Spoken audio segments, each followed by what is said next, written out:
Hello students. स्वागत है आप सबका आगाज इंस्टीट्यूट में। आशा करता हूँ आप सब बहुत अच्छे होंगे। एमपीपीएससी प्रीलिम्स की जो यूनिट 10 है, उस यूनिट 10 में हमने बहुत सारी क्लासेस कंप्लीट कर लिया है। लगभग 4 क्लासेस हमारी हो चुकी है। आज ये हमारी 5वीं क्लास है। जो हमारी पिछली क्लासेस हुई हैं उनमें हमने मध्य प्रदेश में जनजातियों के विस्तार को पढ़ा। साथ ही साथ हमने भिल जनजाति के बारे में, भिल जनजाति के विषय में पढ़ा था। आज की ये जो हमारी क्लास है, इस क्लास में हम मध्य प्रदेश की एक और प्रमुख जनजाति, नाम है जिसका गोंड जनजाति, इस गोंड जनजाति के विषय में बात करने वाले हैं। आज इस क्लास में गोंड जनजाति पर हम डिस्कशन करेंगे। गोंड जनजाति को हम अच्छे से विस्तार से पढ़ेंगे ताकि एक भी प्रश्न इस जनजाति से रिलेटेड हमारा एग्जाम में गलत ना हो, सारे के सारे प्रश्न हम सही करके आए। देखो स्टूडेंट, गोंड जनजाति से रिलेटेड जो क्लासेस हैं वो आपकी मैं 2 पार्ट में लूंगा। 2 क्लासेस होगी टोटल जिसमें हम गोंड जनजाति को कंप्लीट करेंगे। आज पार्ट 1 क्लासेस है ना, जिसमें हम गोंड जनजाति के विषय में, गोंड जनजाति की उत्पत्ति कैसे हुई, गोंड जनजाति जातियाँ और भी गोंड जनजातियों से रिलेटेड जो बेसिक इंफॉर्मेशन है, जहाँ से सबसे ज़्यादा प्रश्न परीक्षा में आते हैं, या फिर हम यूँ कहें कि इस जनजाति के बारे में समझ बनाने से संबंधित जो फैक्ट्स हैं आज की इस क्लास में हम कवर करेंगे। अगली जो हमारी क्लास होगी, गोंड जनजाति का पार्ट 2 जो होगा, उसमें हम गोंड गोंड जनजाति से रिलेटेड जो संस्कृति है उसे पढ़ेंगे। साथ ही साथ जो गोंडवाना तथा जो गोंडवाना साम्राज्य रहा, गोंड जनजाति से रिलेटेड जो पूरा साम्राज्य रहा, उसके विषय में हम पढ़ेंगे। तो इस जनजाति को हम टोटली 2 क्लासेस में कंप्लीट करेंगे। एक क्लास में इसलिए नहीं कंप्लीट करेंगे कि एक क्लास में पढ़ेंगे तो क्लास बहुत ज़्यादा लंबी होगी, और आपको भी पता है ज़्यादा लंबी क्लासेस देखना ना आपको अच्छा लगता है, नहीं सेहत के लिए भी ज़्यादा अच्छा नहीं है ना। छोटी क्लासेस होती है ना तो वो ज़्यादा अच्छी लगती हैं। अगर 2 घंटे 2.5 घंटे की एक ही क्लास हो तो इंसान 1 घंटे तक तो वो सही से चीज़ों को समझता है, लेकिन उसके बाद जो है चीज़ें सारी ऊपर से ही जाने लगती है। तो छोटी छोटी क्लासेस होगी, है ना, 1 घंटे से कम कम की क्लासेस होगी, तो आपको चीज़ें ज़्यादा अच्छे से समझ में आएगी ना। इसी उद्देश्य मैंने इस पूर्ण जनजाति को 2 पार्ट में रखा। 2 क्लासेस में हम इसे कंप्लीट करेंगे। चलिए, तो आइए स्टूडेंट, शुरुआत करते हैं हम गोंड जनजाति का, है ना। जो हमारा यूनिट 10 है, मध्य प्रदेश की जनजातियां, के अंतर्गत हम टॉपिक जो पढ़ रहे हैं, मध्य प्रदेश की प्रमुख जनजातियां। इस मध्य प्रदेश की प्रमुख जनजातियों में हम जो टॉपिक पढ़ रहे हैं वह है गोंड जनजाति। अब देखो स्टूडेंट, गोंड जनजाति को अगर आपको अच्छे से समझना है, गोंड जनजाति के बारे में आप चाह रहे हैं कि एक भी क्वेश्चन आपका गलत ना हो, तो आप चीजों को रटने के बजाय समझिए। ना आप रटोगे उतना आपका ही नुकसान है, क्योंकि रटी हुई चीजें आप सिर्फ परीक्षा में तभी मदद करती हैं जब प्रश्न भी वैसा ही आए जैसा आप रट कर गए। लेकिन जब प्रश्न कुछ घुमा फिरा कर होता है, जब प्रश्न थोड़ा डीपली होता है, तब रटी हुई चीजें जो है वो फेल हो जाती हैं, और उस समय समझी हुई चीजें ही काम आती हैं। तो हमारा जो उद्देश्य है वो उद्देश्य यही है कि चीजों को रटना कम, समझना ज्यादा, है ना, ताकि हम परीक्षा में अच्छा प्रदर्शन कर सके। क्योंकि प्री के बाद फिर हमें मेंस भी देना है ना। प्री के बाद हमारा मेंस भी है ना। तो चीजों को आप अभी से ही समझोगे, जो कॉमन टॉपिक है उन्हें, तो मेंस में भी आपको मदद मिलेगी। चलिए, तो हम समझना स्टार्ट करते हैं, हम पढ़ना शुरू करते हैं। तो देखो स्टूडेंट, 2011 की जनगणना के अनुसार जो गोंड जनजाति है वो भारत के कई सारे राज्यों में विस्तृत है। भारत के कई सारे राज्य जिसमें गोंड जनजाति का विस्तार है, जिसमें गोंड जनजाति के लोग वास करते हैं। वे कौन कौन से प्रदेश हैं जहां 2011 की जनगणना के अनुसार गोंड जनजातियां या गोंड गोंड जनजातियों से संबंधित जो भी उपजातियां वगैरह हैं वो पाई गई। तो अगर स्टूडेंट हम बात करें 2011 की जनगणना की, तो उसमें जो प्रमुख राज्य हैं वह है मध्य प्रदेश, छत्तीसगढ़, उड़ीसा, बिहार, झारखंड, पश्चिम बंगाल, उत्तर प्रदेश, तेलंगाना, महाराष्ट्र, कर्नाटक, आंध्र प्रदेश और गुजरात।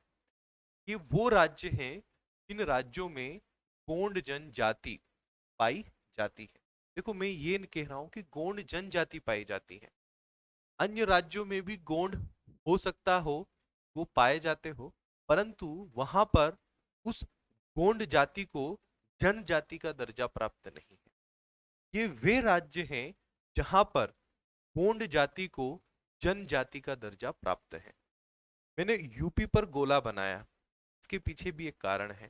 कारण ये है कि समस्त यूपी में पाए जाने वाले गोंड एसटी में नहीं आते हैं। यूपी के कुछ ही जिले हैं, है ना, उन जिलों में जो गोंड पाए जाते हैं वो एसटी जनजाति के अंतर्गत आते हैं, है ना। बाकी जो अन्य जिलों में रहने वाले जो गोंड हैं उन्हें एसटी में नहीं शामिल किया गया, उन्हें एसटी में नहीं रखा गया।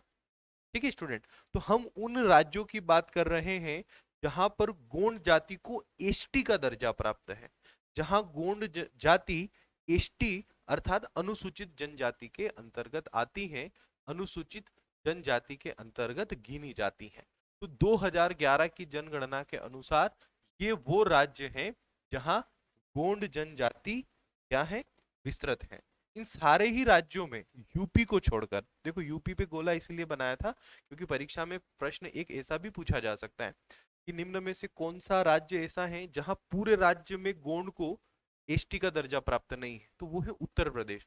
उत्तर प्रदेश के कुछ ही जिले हैं जहां गोंड को एसटी का दर्जा प्राप्त है, जबकि ये जितने भी आप नाम देख रहे हैं ना, मध्य प्रदेश, छत्तीसगढ़, उड़ीसा, बिहार, तेलंगाना, यहाँ पूरे राज्य में जितने भी गोंड हैं उन सबको एसटी का दर्जा प्राप्त है, जबकि यूपी में रहने वाले सभी गोंड को एसटी का दर्जा प्राप्त नहीं है। वहां पर अन्य जिलों में, है ना, एसटी के जिलों को छोड़कर जो अन्य जिले हैं वहां उन गोंड को एससी में माना जाता है, एससी जाति में, है ना, जो अनुसूचित जाति है उसमें उनकी गणना की जाती है ना। तो यूपी को आप विशेषकर याद रखिएगा, यूपी में रहने वाले समस्त गोंड एसटी नहीं है, जबकि इन राज्यों में रहने वाले समस्त गोंड एसटी है। ठीक है, ये थोड़ा अंतर है, समझिएगा।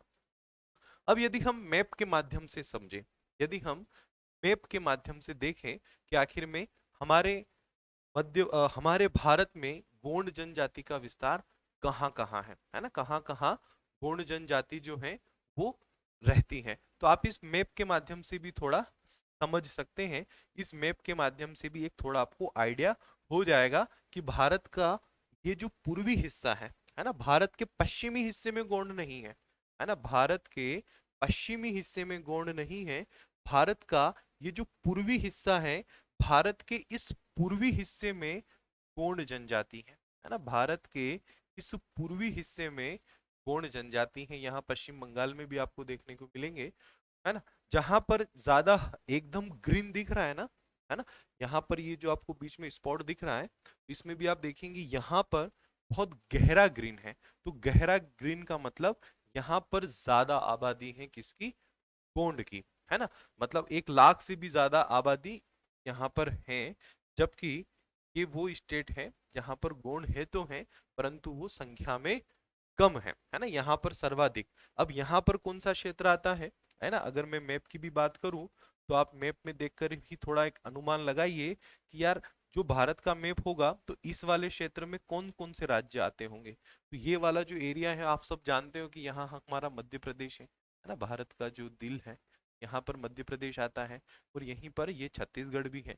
मतलब ये जो मध्य प्रदेश और छत्तीसगढ़ वाला एरिया है पूरा, यहाँ पर सबसे ज्यादा गोंड जनजाति पाई जाती है, सबसे ज्यादा गोंड जनजाति का यहाँ विस्तार है। मतलब हमारा मध्य प्रदेश हर राज्य है जहाँ पर गोंड जनजाति का सर्वाधिक विस्तार है, या मैं यूं कहूं कि जहाँ गोंड जनजाति बहुत बड़ी मात्रा में, बहुत बड़ी संख्या में निवास करती है। ठीक है स्टूडेंट, तो ये तो हो गई भारत में गोंड जनजाति के विस्तार की बात, है ना, कि भारत में इस गोंड जनजाति का विस्तार आखिर में कैसा है, कहाँ है, क्या है, वो हमने देखा। अब यदि मैं बात करूं मध्य प्रदेश में विस्तार की कि आखिर में मध्य प्रदेश में गोंड जनजाति का विस्तार कहाँ कहाँ है, क्योंकि हमें मध्य प्रदेश के संदर्भ में चीजें पढ़ना है ना, मध्य प्रदेश के संदर्भ में हमें चीजों को पढ़ना है। इसलिए हम भारत में गोंड जनजाति के विस्तार को एक लिंक बनाने के लिए हम थोड़ा पढ़ रहे हैं, लेकिन हम याद रखेंगे किसे, मध्य प्रदेश में गोंड जनजाति के विस्तार को, जो परीक्षा में हमें काम आना है। तो यदि हम मध्य प्रदेश में बात करें तो आबादी के हिसाब से, है ना, संख्या के हिसाब से, जनसंख्या के हिसाब से जो गोंड जनजाति है वो हमारे प्रदेश की दूसरी सबसे बड़ी जनजाति है। ठीक है।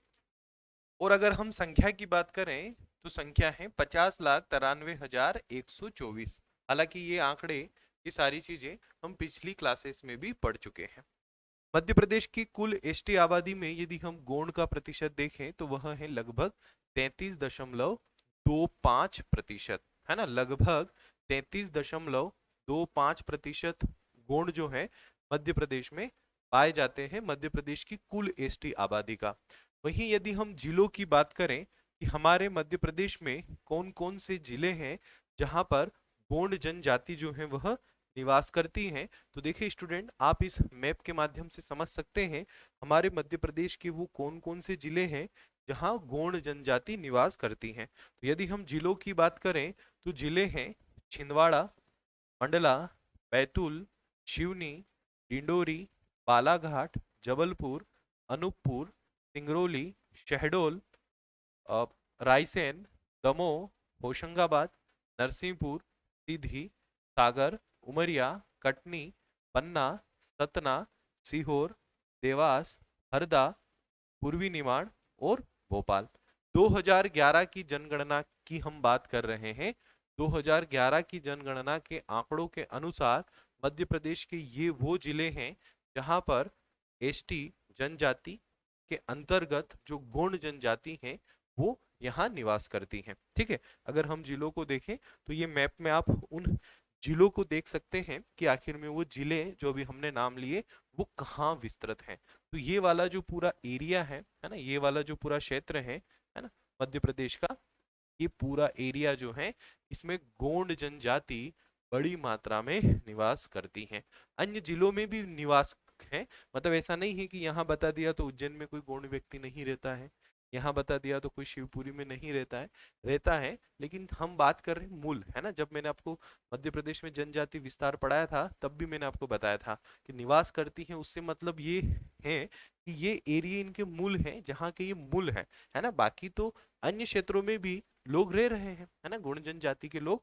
जैसे कोई सिवनी का कोई गोंड जनजाति का व्यक्ति है और उसने जो है मान लीजिए एमपीपीएससी को पास कर लिया और अब जो है वो कहीं किसी अन्य जिले में जाकर जॉब कर रहा है या कोई भी जॉब कर रहा है या किसी भी गवर्नमेंट या प्राइवेट जॉब के लिए वो किसी और शहर में रह रहा है और वहां रहते रहते उसको काफी साल हो गया, उसका पूरा फैमिली वहीं शिफ्ट हो गई, बच्चे वहीं पढ़ रहे हैं, तो वो उस जिले में भी निवास कर रहा है ना। तो ऐसा नहीं है कि वो उस जिले में नहीं रह रहा होगा, है ना, अन्य जिलों में भी लोग रह रहे हैं, लेकिन मूल रूप से यहाँ के, मतलब कोई राजगढ़ में या उज्जैन में भी कोई रह रहा होगा और आप उनसे भी जैसे मूल पूछोगे ना भाई मूलतः तुम कहाँ के हो, तो वो इन्हीं जिलों में से किसी का नाम लेंगे कि भाई हम मूल रूप से छिंदवाड़ा के हैं या मूल रूप से सिवनी के हैं ना। बहुत बच्चों को ये कंफ्यूजन होता है कि सर यहाँ रहते मतलब यहाँ आप कोई नहीं रहता है क्या, शिवपुरी में कोई एक व्यक्ति भी गोंड जाति का नहीं है क्या, यहाँ पर भी है ना। लेकिन मूलतः गोंड जो है वो इन जिलों के हैं, इन जिलों में ये निवास करते आए हैं सदियों से, है ना, सदियों का मतलब हजारों सालों से यहाँ पर निवास करते आए हैं गोंड जनजाति के लोग।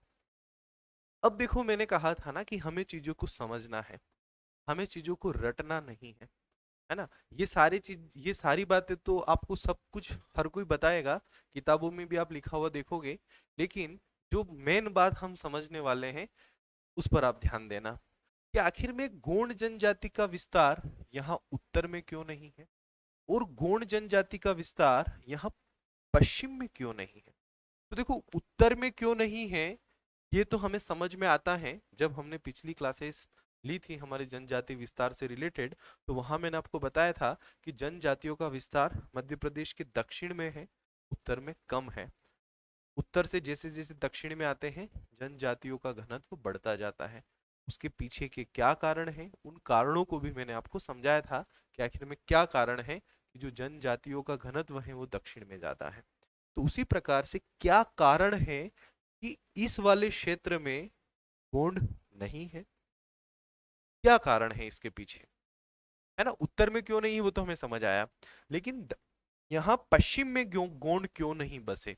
क्या यहाँ भिल जनजाति के लोग रहते थे इसलिए, क्योंकि आपने देखा होगा ना ये वाला पूरा भिल प्रदेश है ना, यहाँ पर भिल लोगों का ज्यादातर यहाँ पर निवास है। भिल जनजाति इसी क्षेत्र में निवास करती है ना ज्यादातर। तो क्या भिल जनजाति के लोग यहाँ हैं, तो यहाँ भिल रहते हैं, यहाँ गोंड रहते हैं, तो भाई गोंड इधर ही रह गए या भिल इधर ही रह गए। और भिल इधर क्यों नहीं गए, है ना। भिल भी यहाँ पर ही क्यों रहते हैं, ये पश्चिमी जो मध्य प्रदेश है यहीं पर क्यों भिल ज्यादा है, यहाँ पर क्यों गोंड ज्यादा है। कहीं और भी हो सकते हैं भीलों की संख्या, लेकिन हम ज्यादा की बात कर रहे हैं कि भाई ज्यादा यहाँ क्यों है, गोंड ज्यादा यहाँ क्यों है, उसके पीछे के क्या कारण यहाँ है, ये तो सबको पता है, लेकिन क्यों है वो अब हम जानेंगे। देखो स्टूडेंट, अगर हम गोंड जनजाति के निवास की बात करें, है ना, तो ये वो जिले हैं सारे।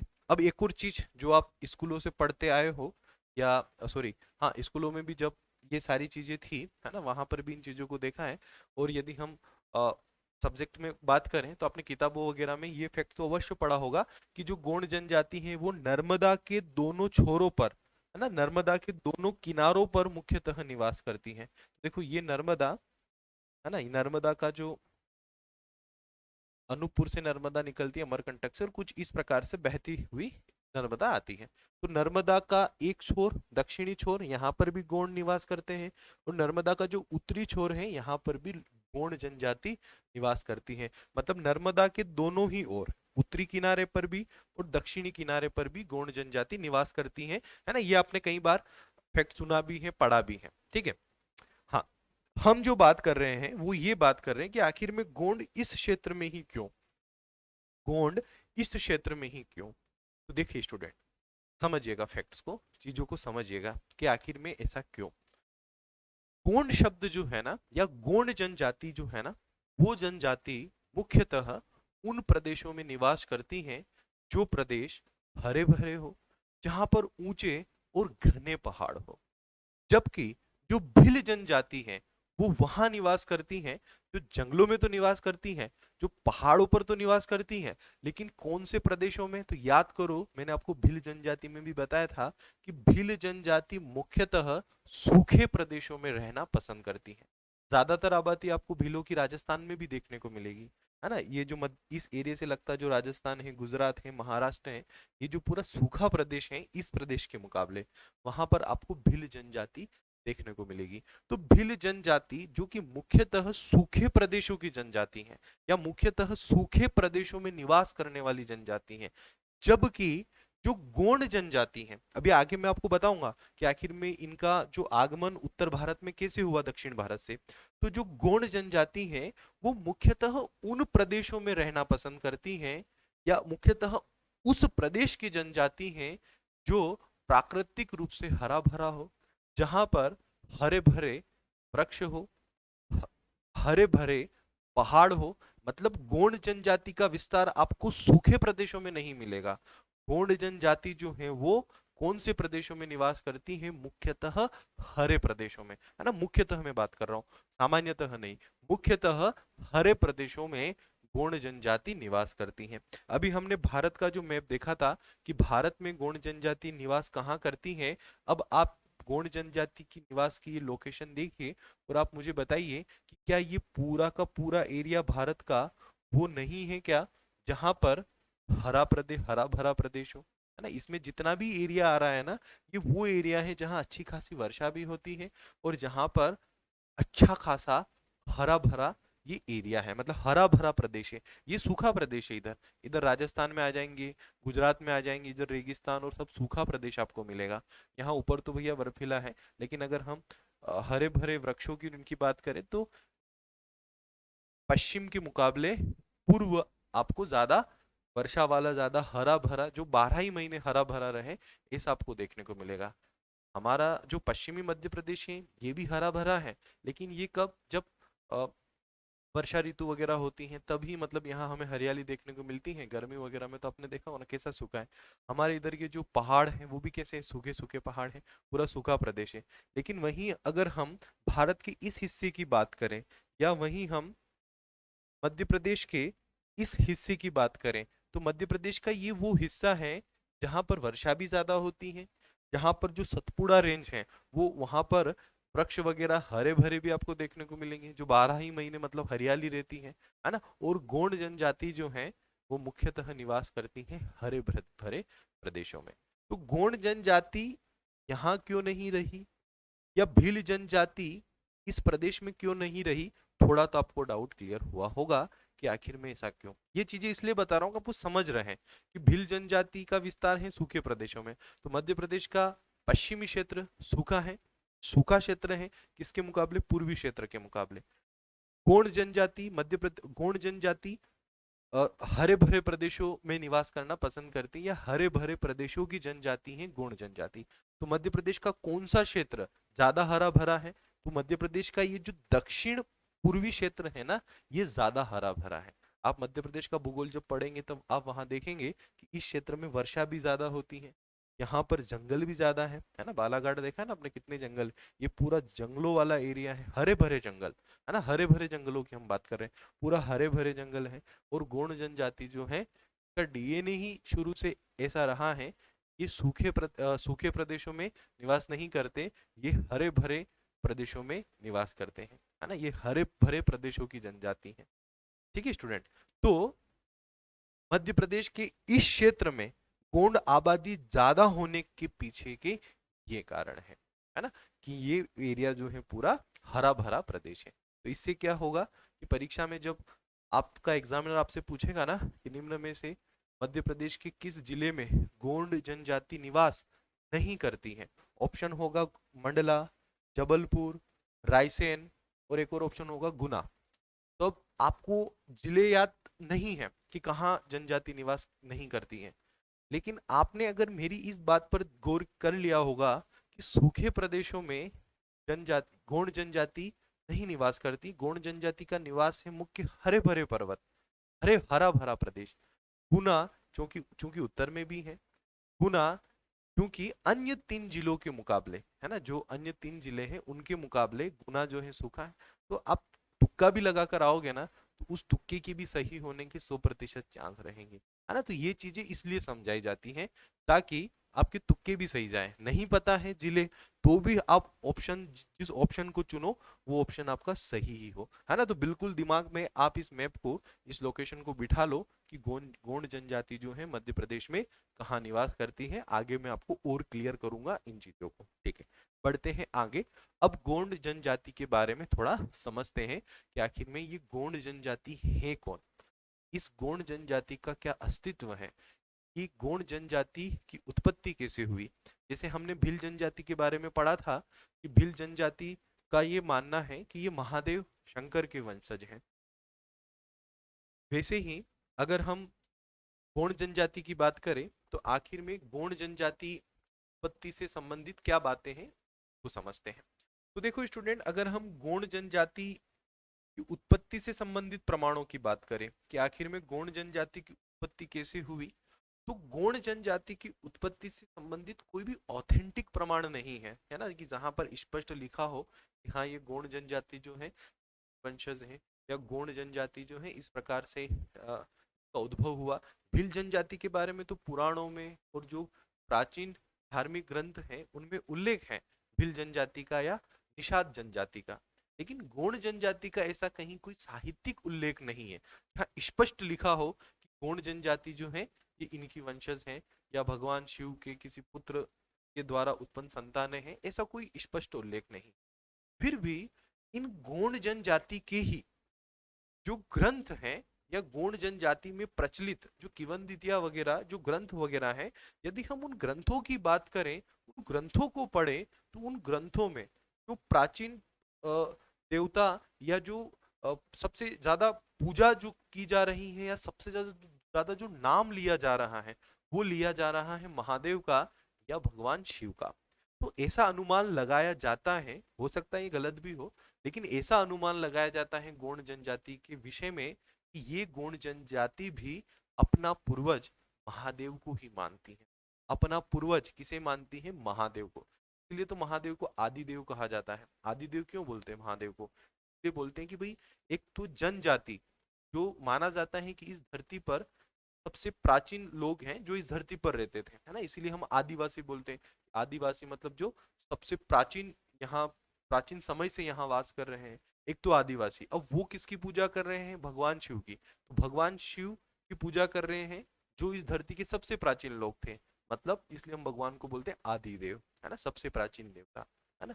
तो हमें गोंड जनजाति में भी इस बात के प्रमाण मिलते हैं कि ये भगवान शिव की पूजा करती आई है, ये भगवान शिव पार्वती को पूजते आए हैं। तो इसलिए काफी सारे लोग या काफी सारे जो विद्वान हैं वो ये कहते हैं कि गोंड जनजाति भी अपना अपने पूर्वज जो हैं वो भगवान शिव को ही मानती हैं या भगवान शिव ही के आराध्य रहे हैं।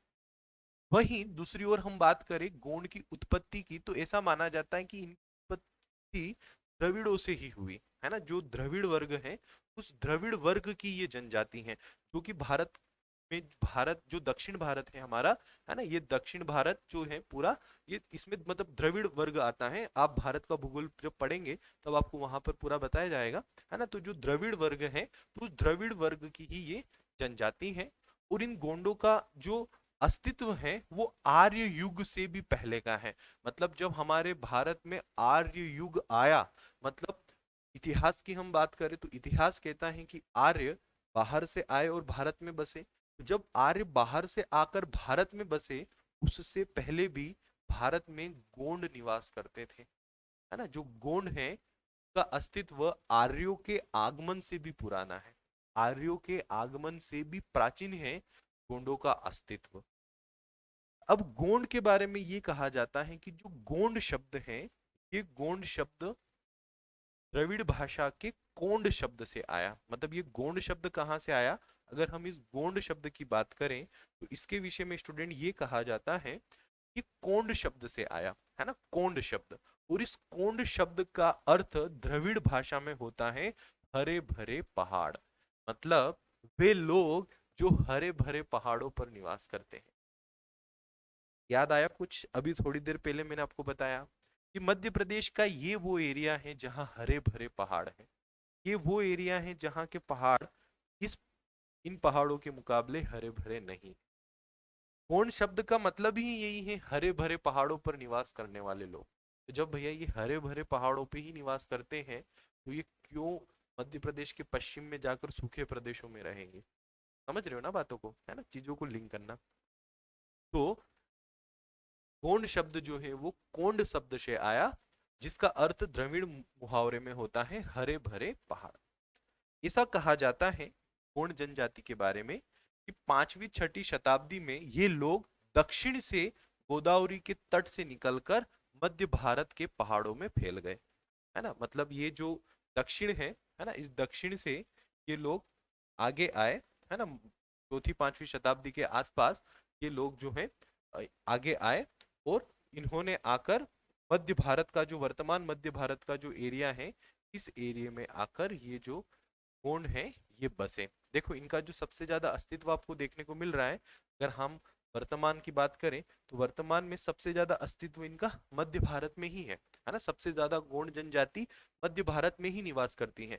तो गोंड के विषय में ये बताया जाता है कि ये द्रविड़ वर्ग की जाति है ना। द्रविड़ जो कि मूलतः दक्षिण का जो वर्ग है ना, जाति वर्ग है, तो ये द्रविड़ वर्ग की ही जाति है। और ये 4वीं 5वीं शताब्दी के आसपास ये गोदावरी तट से निकलकर, बाहर निकलकर यहाँ मध्य भारत में आकर बस गए, है ना, मध्य भारत में आकर बस गए। अब मध्य भारत में आकर बसने के पीछे के भी क्या कारण रहे हैं, उन कारणों पर हम अगली क्लास में चर्चा करेंगे। जब मैं आपको गोंड वंश का थोड़ा राजनीतिक इतिहास बताऊंगा ना कि आखिर में भारत में गोंडों की सत्ता कहाँ कहाँ पर थी, है ना, कहाँ कहाँ पर गोंड राजवंश थे, तो वहां पर मैं आपको बताऊंगा कि कैसे गोंड जो है गोदावरी को पार कर या गोदावरी से बढ़कर ये मध्य भारत तक पहुंचे और यहाँ पर आकर इन्होंने एक गोंड साम्राज्य को स्थापित किया। ठीक है स्टूडेंट, चलिए अब हम गोंड जनजाति की विशेषता की बात करें, मतलब गोंड जनजाति की जो शारीरिक विशेषताएं, अगर उस शारीरिक विशेषता की बात करें तो इनकी जो शारीरिक विशेषताएं, त्वचा का रंग काला, बाल काले, होंठ मोटे, नाक बड़ी व फैली हुई होती, इनकी शारीरिक विशेषता है। गोंडों की जाति भाषा गोंडी है। देखो इस फैक्ट पर ध्यान देना, गोंडों की जो जाति भाषा है वो गोंडी है, जो कि द्रविड़ परिवार की ही है, जो तेलुगु, कन्नड़ और तमिल आदि से संबंधित है। मतलब गोंड लोग जो बोली बोलते हैं, जो भाषा है इनकी, वो द्रविड़ वर्ग की भाषा के ही समान है। जैसे तमिल, तेलुगु, कन्नड़, ये जो द्रविड़ वर्ग की भाषाएं है ना, भाषा में जो शब्द है ना, उसी प्रकार के शब्द गोंड लोग भी अपनी बोली में यूज करते हैं, है ना। तो गोंडों की भाषा जो गोंडी है ना, जो द्रविड़ परिवार की ही है। ठीक है। गोंड स्वयं को कोई अथवा कोई तुरे कहते हैं, है ना। ये स्वयं को क्या कहते हैं? कोई अथवा कोई तुरे। इस कोई तुरे का मतलब भी गोंड ही है। मतलब गोंड जनजाति को कोई तुरे जनजाति भी कहा जाता है ना, कोई तुरे। इस कोई तुरे का मतलब इतिहासकारों ने या विद्वानों ने अलग अलग निकाला है, लेकिन जो एक अ, कोई तुरे का अर्थ जो सर्वमान्य माना जाता है वो है पर्वतों का वासी या हरे भरे पर्वतों पर रहने वाला कोई तुरे। कोई तुरे भी गोंड जनजाति का ही एक अन्य नाम है, या ये पहले स्वयं को कोई तुरे कहते थे। की प्रजाति है प्रोटो ऑस्ट्रेलाइट। ठीक है, प्रोटो ऑस्ट्रेलाइट प्रजाति के ही अंतर्गत आते हैं। कुछ किताबों में आपको निग्रो भी मिलेगा, लेकिन स्पष्टतः नहीं मिलेगा, ऐसा लिखा होगा कि संभवतः ये निग्रो हो सकते हैं, है ना। ठीक है, लेकिन आपको ऑस्ट्रेलाइड या प्रोटो ऑस्ट्रेलाइड ही याद रखना है। तो ये गोंड जनजाति से रिलेटेड बात हुई। अब आपको एक चीज और मैं क्लियर कर दूं, आपने एक नाम सुना होगा गोंडवाना, है ना। मध्य प्रदेश को प्राचीनतम गोंडवाना लैंड का हिस्सा कहा जाता है। मतलब गोंडों की थोड़ी प्राचीनता आपको यहाँ से भी पता चलेगी कि आखिर में ये जो गोंड जनजाति कितनी प्राचीन है। पृथ्वी उस समय, आज पृथ्वी पर 7 महाद्वीप है। उस समय कहा जाता है, आज से लाखों हजारों साल पहले पृथ्वी पर एक ही महाद्वीप था जिसका नाम था, जिसे पेंजिया कहा विद्वानों ने। फिर कहा जाता है कि आगे ये पेंजिया 2 भागों में टूटा, एक अंगारा लैंड बना उत्तरी हिस्सा, और जो दक्षिणी हिस्सा था इस पेंजिया का वो गोंडवाना लैंड बना। मतलब उसको गोंडवाना लैंड नाम दिया। गोंडवाना लैंड नाम क्यों दिया, किसने दिया, वो आप भारत के भूगोल में पढ़ोगे। गोंडवाना लैंड कहने के पीछे का जो कारण था, क्योंकि इस क्षेत्र में गोंड लोग निवास करते थे। गोंड लोग इस क्षेत्र के सबसे प्राचीनतम निवासी हैं। अंगारा लैंड ऊपर था, और ऐसा कहा जाता है कि आर्य तो अंगारा लैंड से आए, है ना। मतलब जो आर्यों को कोई नहीं कहता है आर्य दक्षिण से आए। जितने भी आर्यों के भारत में आगमन के मत हैं वो सारे भारत, वो उत्तर के ही हैं। कोई कहता है अंटार्कटिका से आए, कोई कहता है तिब्बत से आए, कोई कहता है यूरोप से आए, कोई कहता है जर्मनी से आए, है ना। जितने भी तर्क दिए जाते हैं आर्यों के आगमन के, वो सारे के सारे इस इस अंगारा लैंड से दिए जाते हैं, या फिर जो ऊपरी हिस्सा है, इस पेंजिया का जो उत्तरी हिस्सा है, उससे आर्यों का आगमन बताया जाता है। कोई नहीं कहता कि आर्य दक्षिण से आए, है ना। दक्षिण से नहीं आए आर्य, उत्तर से आए, सब यही मानते हैं। मतलब ये उत्तरी हिस्सा जिससे आर्य आए, लेकिन ये जो दक्षिणी हिस्सा था, ये दक्षिणी हिस्सा था, ये वो हिस्सा था जहां गोंड निवास करते थे। और इन गोंडों के निवास के कारण ही इस एरिया को गोंडवाना क्षेत्र कहा गया, है ना। गोंडवाना लैंड कहा गया। हम बोलते हैं ना गोंडवाना लैंड। और मध्य प्रदेश जो है वो इसी प्राचीनतम गोंडवाना लैंड का हिस्सा है।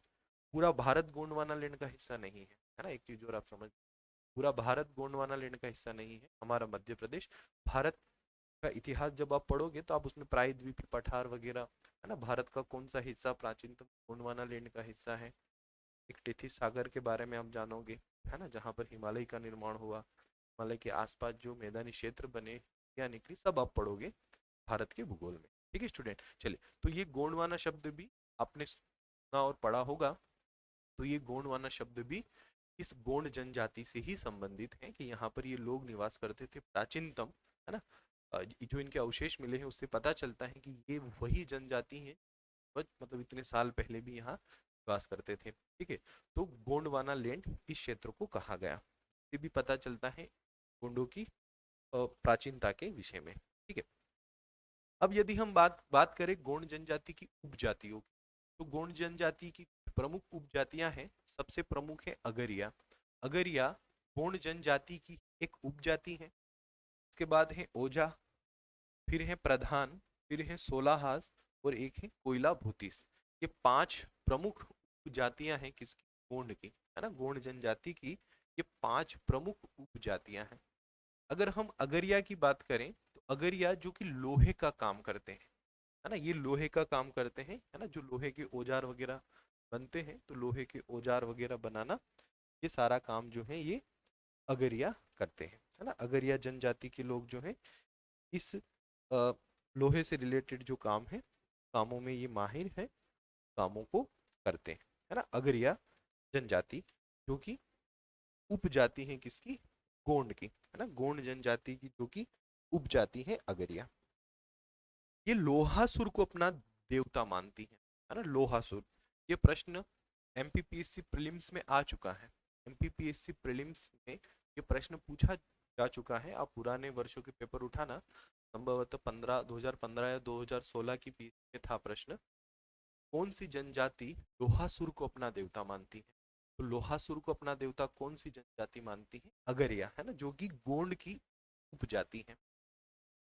मुख्यतः अगरिया मंडला और शहडोल जिले में निवास करते हैं। जो मंडला और शहडोल जिले हैं वहां पर अगरिया जनजाति जो है ये निवास करती है। ये जो जनजाति है अगरिया, ये जब अपनी भट्टी को स्टार्ट करती है ना, जिसमें मतलब लोहे को पिघलाया जाता है ना, लोहे को पिघलाया जाता है, तो ऐसा कहा जाता है कि जब ये शुरू करती हैं, या जैसे ही मान लो किसी ने कोई नई भट्टी वगैरह लगाई जिसमें कोयले वगैरह डालकर लोहे को गर्म किया जा रहा है, तो काली मुर्गी की भेंट चढ़ाते हैं उसको, है ना, काली मुर्गी, याद रखिएगा, काली मुर्गी की भेंट चढ़ाते हैं उस भट्टी को, है ना, जो भी इनका लोहा गर्म करने का जो भी भट्टी वगैरह होती है ना, तो उसको जो है ये काली मुर्गी भेंट चढ़ाते हैं। सुअर का मांस खाती है जनजाति कौन सी? अगरिया, है ना। मैं आपको आगे बताऊंगा, जब मैं आपको गोंड जनजाति के विवाह पढ़ाऊंगा ना, तो आपको बताऊंगा गोंड जनजाति के लोगों में एक सुअर का खून पीने की एक अलग ही प्रथा है ना, जिसमें सुअर का खून पिया जाता है।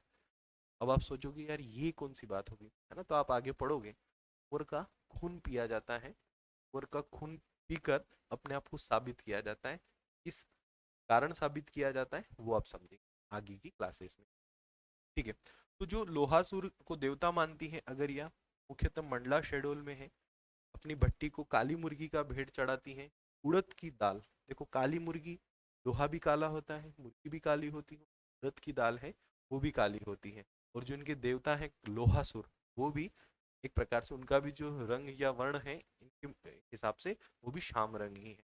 मतलब काला कलर इस जनजाति के लिए सबसे पवित्र कलर है, या काला कलर हम यूं बोल सकते हैं कि सबसे मुख्य कलर है, सबसे मनपसंद कलर है इस जनजाति का। ये उड़द की दाल को भी बहुत पवित्र मानते हैं, मतलब उड़द की दाल जो है जनजाति में काफी पवित्र मानी जाती है, ठीक है। और काली मुर्गी जो ये अपने देवता लोहासुर को भेंट चढ़ाते हैं जब ये अपनी भट्टी को स्टार्ट करते हैं उस समय। ओजा जो है गोंडों की उपजाति है, ये झाड़ फूक का काम करते हैं ना। झाड़ फूक समझते हो ना, जैसे कोई बीमार वगैरह हो गया, है ना, तो ये झाड़ फूक का काम करते हैं कौन? जो ओजा है गोंडों की उपजाति। और हालांकि सारी ही जनजातियां जो हैं वो झाड़ फूक जादू टोनों इन पर बहुत विश्वास करती हैं, लेकिन ऐसा कहा जाता है कि गोंड जनजाति के लोग तो कुछ ज्यादा ही विश्वास करते हैं, है ना। गोंड जनजाति जो है वो जादू टोनों पर बहुत ज्यादा विश्वास करती है। प्रधान जो है वो मंदिरों में पूजा करते हैं, तो ये मंदिर होते हैं गोंड जनजाति के देवता हैं जिनके बारे में हम आगे बात करेंगे। उन देवताओं की पूजा से संबंधित पंडित पुरोहित होते हैं, वो प्रधान होते हैं। कोलाहास वो उपजाति है गोंड की जो बड़ईगिरी का काम करती है। और कोयला भूतिस वो जनजाति है जो नाचने गाने का काम करती है। ये सारी गोंड जनजाति की उपजातियां हैं। जो प्रमुख हैं वो मैंने आपको यहाँ पर पढ़ाई और बताई, आपको याद रखना है, परीक्षा में प्रश्न जो है वो पूछे जाते हैं। अब देखो आगे बढ़े, यदि हम बात करें गोंड जनजाति की भाषा की, कि आखिर में गोंड जनजाति जो की भाषा क्या है, तो मैंने आपको गोंडी के बारे में तो थोड़ी देर पहले भी बताया था। गोंडी भाषा ही है इनकी, द्रविड़ वर्ग में आती है, कन्नड़ तमिल से मैच करती है ना। डोरली भी है इनकी एक भाषा, है ना। जो कि द्रविड़ भाषा की ही है ना, जो कि द्रविड़ परिवार की ही है ना, और कन्नड़ तेलुगु से मैच करती है ना, ये यहाँ पर लिखा है तमिल कन्नड़ और तेलुगु भाषा से ही संबंधित है। अब कुछ गोंड ऐसे हैं जिन पर उत्तर भारत का प्रभाव पड़ा, द्रविड़ वर्ग से है, दक्षिण से उत्तर की ओर आए। कुछ गोंडों की उपजातियां ऐसी हैं जिन पर उत्तर भारत का प्रभाव पड़ा, की भाषा में भी थोड़ा वेरिएशन देखने को मिलता है, वो हल्वी तथा भत्री भाषा बोलते हैं, जो कि इंडो आर्यन परिवार की भाषा है। जो इंडो आर्यन भाषा वर्ग है ना, इंडो आर्यन भाषा परिवार है, जो कि लगभग जो कि मुख्यतः उत्तर भारत में बोला जाता है, या उत्तर भारत की जो भाषाएं हैं वो मुख्यतः इस वर्ग में आती हैं, इंडो आर्यन में। इंडो आर्यन भाषा वर्ग है, उस इंडो आर्यन भाषा वर्ग की भाषा है ये हल्वी तथा भत्री, जबकि इनकी जो गोंडी तथा डोरली है वो द्रविड़ भाषा परिवार जो है उसकी भाषा है, मतलब उससे मैच करती है। ठीक है, तो ये भी आपको याद रखना है, परीक्षक जो है यहाँ से भी प्रश्न करेगा, यहाँ से भी प्रश्न आपसे एग्जाम में पूछा जाएगा।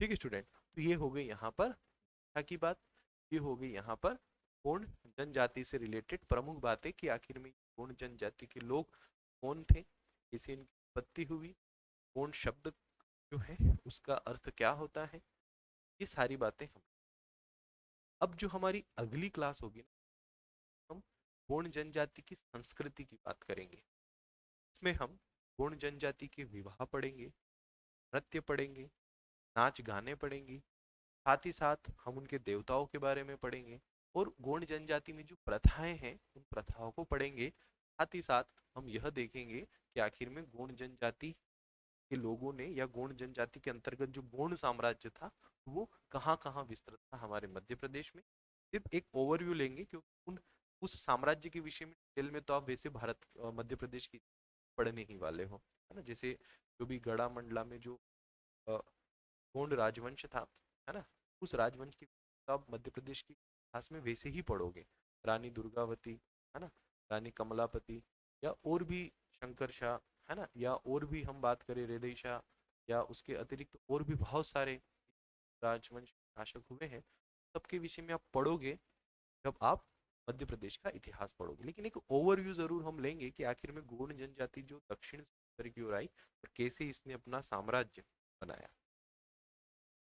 यहाँ मैं इसलिए क्लास को रोक रहा हूँ, उसके पीछे का भी कारण जान लें, क्योंकि अब यहाँ से जो संस्कृति वाला टॉपिक स्टार्ट होता है ना, फिर छोड़ सकते तो ऐसा नहीं कर सकते कि नृत्य पढ़ लिए और विवाह कल पढ़ेंगे, नहीं। नृत्य पढ़ो तो विवाह भी पढ़ो, प्रथाएं भी पढ़ो, नाच गाने भी पढ़ो, सब कुछ एक साथ पढ़ो, तभी चीज अच्छे फ्लो में समझ में आती है।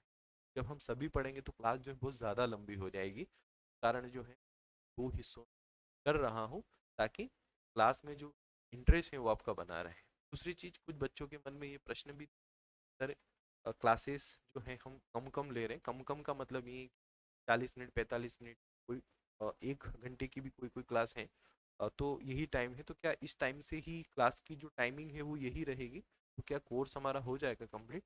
तो मैं सारे ही स्टूडेंट बोल देता हूँ कि अगर आपके मन में इस टाइप के प्रश्न हो तो आप उन प्रश्नों को निकाल दें, हम समय से काफ़ी पहले कोर्स को कंप्लीट कर लेंगे, है ना। जो जो टेंटेटिव डेट है और जो समय है हमारे पास कि भाई अभी 2 महीने और हैं, या जितना भी समय है, हम उससे और पहले इस सिलेबस को कंप्लीट कर लेंगे। ठीक है, तो आप सिलेबस को खत्म समय पर होगा या नहीं होगा इसको लेकर आप बिल्कुल निश्चित रहें। हम सिलेबस को तय समय पर, और तय समय से, जो तय समय का मतलब 28 अप्रैल वाला तय समय नहीं, जो आप और हमने तय समय किया है कि लगभग 15-20 दिन पहले हमें सिलेबस कंप्लीट करना है, हम उससे भी पहले सिलेबस को कर लेंगे, है ना, बिल्कुल निश्चित रहें। नोट्स आप अच्छे से बनाते रहें। अब कुछ बच्चों ने ये प्रश्न भी किए थे कि सर नोट्स जो हैं वो हम कैसे ऐसे बनाएं, प्री में भी हमें काम कर जाए और मेंस में भी काम कर जाए। तो देखो स्टूडेंट, सबसे पहले तो मैं एक बात कहूँगा, प्री में पढ़ने का और पढ़ाने का तरीका अलग होता है, मेंस में पढ़ने और पढ़ाने का तरीका अलग होता है। बहुत सारे लोग बोलते हैं कि प्री के नोट्स हमें मेंस में सीधे काम आ जाएंगे, तो वो सही नहीं। या बहुत सारे लोग ये बोलते हैं कि मेंस के नोट्स बना लो तो प्री में काम आ जाएंगे, तो ये भी सही नहीं। अंतर क्या है उसको भी समझ। प्री में जो नोट्स बनते हैं उन पर ध्यान दिया जाता है फैक्ट्स पर। प्री के नोट्स काम करते हैं, आप टॉपिक को समझो और टॉपिक से रिलेटेड फैक्ट्स की आप बात करो। जबकि मेंस में काम फैक्ट्स पर तो होता ही है, लेकिन फैक्ट्स के साथ साथ काम होता है उस सब्जेक्ट, उस टॉपिक की एक प्रॉपर समझ, है ना, उस टॉपिक की एक प्रॉपर समझ कि आखिर में कोई भी वस्तु, जैसे ये पेन है, ये पेन कितने का है, ये पेन कहाँ बना, ये प्री के लिए है, लेकिन मेंस के लिए महत्वपूर्ण है आखिर में ये कंपनी में बना कैसे, पूरी इसकी बनने की क्या प्रोसेस रही, ये काम कैसे कर रहा है, क्लिक करते ही ये कैसे लिख देता है, कैसे ये काम करता है ना, कोई भी वस्तु कैसे काम कर रही है, कैसे बनी, मतलब क्या पूरी प्रोसेस है, हम उसको मेंस में पूरा स्टेप बाय स्टेप समझते हैं। जबकि प्री में अब चीजें सिर्फ फैक्चुअली पूछी जाती है, मतलब इसके बारे में ही पूछा जाता है कि कौन सी कंपनी का है, कितने का आता है, कैसे बनता है, क्या मटेरियल इसमें यूज होता है ना, ये सारी चीजें। और आपके सिलेबस में लिखा भी है वैसे, आप प्रीलिम्स का सिलेबस देखोगे ना तो उसमें लिखा भी है कि प्रीलिम्स के क्वेश्चन वही के जो एक सामान्य व्यक्ति से अपेक्षित हो, एक सामान्य व्यक्ति जिनका जवाब दे सके। आपको ज़्यादा डिटेल में भी नहीं जाना है, नोट्स कैसे बनाने हैं वो मैं आपको बता देता हूँ। आप एक काम कर सकते हैं, जो भी टॉपिक हम पढ़ रहे हैं, है ना, तो आप प्री के अकॉर्डिंग तो उन्हें पढ़ ही रहे हो, लेकिन जहाँ पर भी चीज़ें समझने वाली हैं, जैसे मैंने अभी आपको गोंड जनजाति के बारे में समझाया कि गोंड जनजाति जो मध्य प्रदेश के पूर्वी दक्षिणी क्षेत्र में निवास करती है। जैसे हमने ये पढ़ा था कि मध्य प्रदेश में जो जनजातियां जो है दक्षिण में ज़्यादा निवास करती उत्तर के मुकाबले, और वहाँ पर मैंने आपको फैक्ट्स भी बताए थे कि आखिर में ऐसा क्यों है, क्यों जनजाति दक्षिण ज़्यादा निवास करती है ना, क्यों जनजाति उत्तर में कम निवास करती है। इन सारी चीज़ों को जो है ना आप अलग से अपनी कॉपी में एक ऐसा ब्लॉग बनाकर उन्हें लिख लिया करो, है ना। जैसे कि मान लीजिए कि आप मध्य प्रदेश में जनजाति पढ़ रहे हैं, मध्य प्रदेश में आप जनजाति पढ़ रहे हैं, अब जनजाति के बारे में आपने ये बहुत सारे फैक्ट्स यहाँ पर लिखे, है ना, और जो जो काम के हैं आप उनको अंडरलाइन भी कर लेते हो। अब कुछ चीजें ऐसी हैं जो आपको समझ नहीं आ रहा कि हम उनको लिखे कहाँ। जैसे मैंने कहा कि मध्य प्रदेश में उत्तर में जनजाति कम निवास करती है, दक्षिण में कम ज्यादा निवास करती है। अब ये परीक्षक प्री में, मुझे नहीं लगता कि प्री में इस टाइप के प्रश्न शामिल होंगे, हो भी जाए तो अच्छी बात है, लेकिन मेंस में जरूर शामिल हो सकते हैं। उन प्रश्नों को आप कॉपी के साइड में कहीं ऐसा ब्लॉग बनाकर जो आपने समझा उसे यहाँ पर नोट करके लिख सकते हो। भाई मध्य प्रदेश के दक्षिण में ज्यादा जनजाति है, कि जनजाति जो मुख्यतः पहाड़ों या जंगलों वाले क्षेत्रों में निवास करती है। मध्य प्रदेश का जो क्षेत्र है वो दक्षिणी के मुकाबले कम घना है, कम पहाड़ है ना। यही कारण है कि मध्य प्रदेश में जनजातियों का घनत्व दक्षिण में ज्यादा है। तो उससे क्या होगा स्टूडेंट, उससे ये होगा कि आपके फैक्ट्स तो तैयार हो ही रहे हैं, साथ ही साथ आपको चीजें भी समझ में आ रही हैं। और अलग से ब्लॉग बनाकर लिखोगे ना तो फिर मेंस में जब आप उन नोट्स को पढ़ोगे ना वापस, तो वहां आपको एक एक लाइन वापस नहीं पढ़ना पड़ेगी। ये जो ब्लॉग में चीजें लिखी हुई है ना, इससे आपको एक ओवरव्यू बन जाएगा कि हाँ ये कैसे क्या हो रहा है ना। तो ऐसे आप कर सकते हो। दूसरी चीज, जो आप फैक्ट्स लिख रहे हो ना, तो कई बार क्या होता है कि ये फैक्ट्स भी हमें मेंस में काम आते हैं, तो आप इन फैक्ट्स को भी अंडरलाइन करते चलो, है ना। जैसे कि गोंड जनजाति की संख्या लिखी आपने नोट्स में, अंडरलाइन कर दिया। गोंड जनजाति किन राज्यों में निवास करती है, अंडरलाइन कर दिया। किन जिलों में निवास करती है उन्हें भी आपने अंडरलाइन कर दिया। अंडरलाइन करने का मतलब ये नहीं कि हर शब्द को अंडरलाइन कर दिया, हाँ। अंडरलाइन में आप चाहे तो एक टिक लगा सकते हैं सिंपल सा, जैसे यहाँ 12 राज्य लिखे हैं, जरूरी नहीं कि 12 ही राज्यों को अंडरलाइन करो, आप सिर्फ एक राज्य पर अंडरलाइन कर दो। वो समझ आप में होना चाहिए कि भाई मैंने जहाँ एक अंडरलाइन कर रहा, मतलब वो सारा मुझे पढ़ना है। या फिर आप ऐसा भी अंडरलाइन कर सकते हो, है ना, ये भी आप समझ लो, क्योंकि बहुत सारे बच्चों के मैंने नोट देखे हैं वो क्या गड़बड़ करते हैं। यहाँ लिखा है भाई यह जनजाति भारत के 12 राज्यों में निवास करती है ना, और यहाँ पर देश करके उन 12 राज्यों के नाम है, ऐसे 12 राज्यों के नाम लिखे यहाँ पर। अब बच्चे क्या करते हैं, अंडरलाइन करने का बोला तो वो इन राज्यों को अंडरलाइन कर देते हैं, है ना, सारे के सारे राज्यों को अंडरलाइन कर देते हैं। ये गलत तरीका है। इससे क्या होगा, पूरी कॉपी अंडरलाइन हो जाएगी। अब जहाँ अंडरलाइन, सारे शब्द जहाँ अंडरलाइन हो गए, वहां पर अब अ, जो वहां पर जो रुतबा बढ़ गया है वो उन शब्दों का बढ़ गया है जो अंडरलाइन नहीं। अंडरलाइन क्यों करते हैं, ताकि जब भी कॉपी पर नजर पड़े तो सीधी उस शब्द पर नजर जाए जो अंडरलाइन है। अंडरलाइन इसलिए किया जाता है, जैसे ही पेज खोलकर हम देखें तो सीधी हमारी नज़र उस जगह जाए जो हमने अंडरलाइन की हो। अब आपने पूरा पेज ही अंडरलाइन कर दिया, तो अब आपकी नज़र अंडरलाइन वाले शब्दों पे नहीं जाएगी, अब आपकी नज़र उन शब्दों पे जाएगी जो अंडरलाइन नहीं है ना। अब जो वैल्यू है उन शब्दों की बढ़ गई। तो आप अगर ऐसा करोगे तो पूरी कॉपी भर जाएगी अंडरलाइन वाले शब्दों से। तो क्यों ना मैं सिर्फ इस राज्य को अंडरलाइन कर दूं, है ना। बाकी 12 जगह लाइन खींचने से अच्छा है कि मैं सिर्फ राज्य के नीचे लाइन खींच दूं, है ना। मैं सिर्फ राज्य के नीचे लाइन खींच दूं, लिखा है पूरा लेसन, पूरा लिखा हुआ है टॉपिक, मैंने सिर्फ राज्य के नीचे अंडरलाइन खींच कर दी। समझ में आ गया ना कि भाई राज्य के नीचे अंडरलाइन है मतलब ये 12 ही राज्य महत्वपूर्ण है। कहीं पर जैसे लिखा लिखा हुआ है कि भाई आंकड़े, है ना, किसी जनजाति से रिलेटेड कोई आंकड़े हैं, आंकड़े भाई उनकी जनसंख्या, प्रतिशत, है ना, साक्षरता दर वगैरह सारी चीजें जो भी मैं आंकड़े आपको बताता हूँ। तो भाई आप इन सबको अंडरलाइन करने से अच्छा है ना कि आप आंकड़ों को अंडरलाइन कर दो सिर्फ। तो एक पेज में मान लो ये चीजें भी लिखी, ये चीजें भी लिखी, तो मुझे 2 या 3 जगह ही आपको डंडा खींचना पड़ेगा, 2 या 3 जगह ही आपको अंडरलाइन करना है ना। बाकी सारी चीजें लिखी, जब भी आप कॉपी पर नजर डालोगे या फिर आप हाइलाइटर का भी जो यूज करते हो ना, बस आप इस पर हाईलाइट हाईलाइट कर दो, आप इसे हाईलाइट कर दो। तो जब भी आप रिवीजन करोगे या जब भी आप मेंस के लिए नोट्स को ओपन करोगे तो आपकी नज़र सीधी यहाँ पर जाएगी, तो आपको पता चल जाएगा कि ये आंकड़े इंपॉर्टेंट है, ये राज्य इंपॉर्टेंट है ना। जब आप सभी पूरा चित्र बितर दोगे तो क्या होगा, उससे ये होगा कि आपको पता ही नहीं चलेगा इंपॉर्टेंट क्या है, छूटा हुआ है वो इंपॉर्टेंट लगेगा फिर तो, है ना स्टूडेंट। जब सब एक जैसे हो जाएंगे तो फिर मतलब क्या रहा, दुनिया में सभी के पास आईफोन हो गया तो क्या आईफोन की कोई वैल्यू रहेगी। पहले बुलेट की बहुत ज़्यादा वैल्यू, पास बुलेट होती थी ना तो ऐसा लगता था कि यार मतलब बहुत अलग इंसान है, लेकिन आज बुलेट कितनी कॉमन हो गई, हर किसी के पास बुलेट मिल जाती। बुलेट को कोई नहीं देखता, पहले बुलेट को लोग पलट कर देखते थे, बुलेट है, आज कोई नहीं देखता पलट के, क्यों, क्योंकि कॉमन हो गई। तो आप जब पूरी कॉपी को इस टाइप से चित्र बितर दोगे तो फिर आप उन शब्दों पर ध्यान ही नहीं दे पाओगे जो इम्पोर्टेंट है ना। तो आप प्री के जो फैक्ट्स हैं उन्हें आप अंडरलाइन करते चलो, जो चीजें समझाई जा रही हैं, है ना। जैसे मैं पढ़ाता हूँ तो आपको वहाँ बहुत सारी चीजें समझाता हूँ कि भाई ये ऐसा है तो ये ऐसा क्यों है, आप उसे ब्लॉग बनाकर लिख लो, है ना, कि आखिर में कोई चीज ऐसी है तो वो क्यों है ना। तो आप यहाँ ब्लॉग बनाकर लिख लो, तो ये ब्लॉग सीधे सीधे आपको मेंस में काम आ जाएंगे, और जो भी आप अंडरलाइन चीजें कर रहे हो वो आपको प्री के रिवीजन में तो काम आएगी आएगी, साथ ही साथ आपको मेंस में भी काम आ जाएगी जब आंकड़ों से संबंधित, फैक्ट से संबंधित कोई भी बात करना हो, है ना स्टूडेंट। इस प्रकार से आप अपने नोट प्रिपेयर कर सकते हो प्री और मेंस दोनों के लिए, इनमें भी काम करेंगे। और कोई भी चीज है क्यों है, पूरा जो विस्तार आपको समझाया गया आप उसे कॉपी में एक साइड में एक ब्लॉक में लिख, ठीक है। चलिए, कोई भी और डाउट्स हो आपके तो आप मुझे मैसेज कीजिएगा, मुझसे पूछिएगा, ठीक है। और अगर आपने चैनल को अभी तक सब्सक्राइब नहीं किया तो कर लो, ताकि जो भी वीडियोस वगैरह आएंगे वो सीधे आप तक तुरंत पहुंच जाए। चलिए, मिलते हैं हम क्लास में, तब तक के लिए ऑल द बेस्ट।